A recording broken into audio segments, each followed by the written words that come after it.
Minecraft 26.2 just dropped and it's called Chaos Cubed. And I'm going to be honest with you, most people are going to talk about the Sulfur caves and move on, but there's stuff buried in this update that I haven't seen anybody really talk about. And dude, some of it is actually wild. So let's start with the obvious stuff real quick just so that we're on the same page.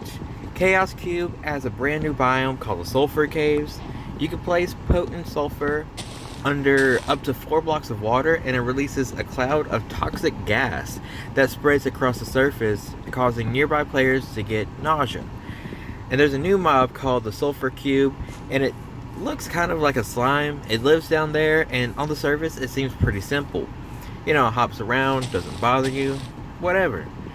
But here's where it gets interesting and where I think most people are gonna miss it. Real quick, if you're into this kind of deep dive on stuff most people skip right past, go ahead and subscribe because that's basically the whole point of this channel now. Okay, so the Sulfur Cube. If you give it a block, it absorbs it and goes into this unmoving, damage immune state where you can actually knock it around like a ball. And the block you feed it actually changes what kind of ball it becomes. Wool turns it into something like a beach ball. Ice makes it slide around like a hockey puck. And like that alone is genuinely a super creative mechanic that I don't think gets nearly enough attention when this drops. But this is where it gets weirder. If you feed a Sulfur Cube TNT, it becomes explosive. You can set it off with fire or redstone and it has a 6-second fuse.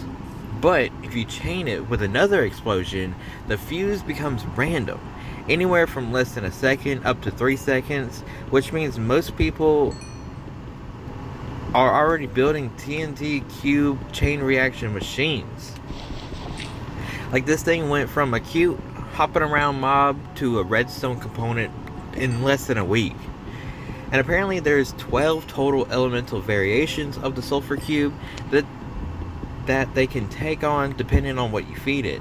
So there's a whole hidden system here that most players are never going to fully explore because they don't even know it exists.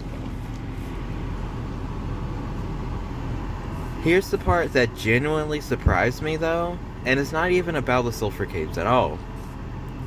So Java Edition has been running on the same graphics system since 2009 for 17 years. And buried in this update is an experimental switch to a completely different rendering engine called Vulkan. Like, that sounds extremely technical and boring on paper, but here's why it actually matters.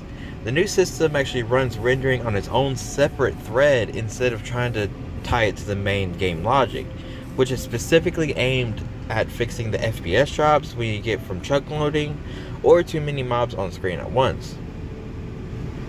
Basically, in other words, they're trying to get the game to run smoother than it has in the last 17 years. So while everyone's distracted at the sulfur blocks, Mojang quietly started rebuilding the actual engine underneath the game for the first time in almost 2 decades. It might seem like a small thing, but it's definitely not.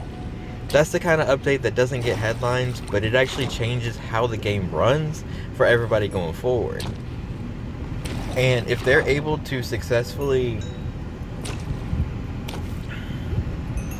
change it to make the game run smoother, then things like fabric and sodium may be a thing of the past. Who knows?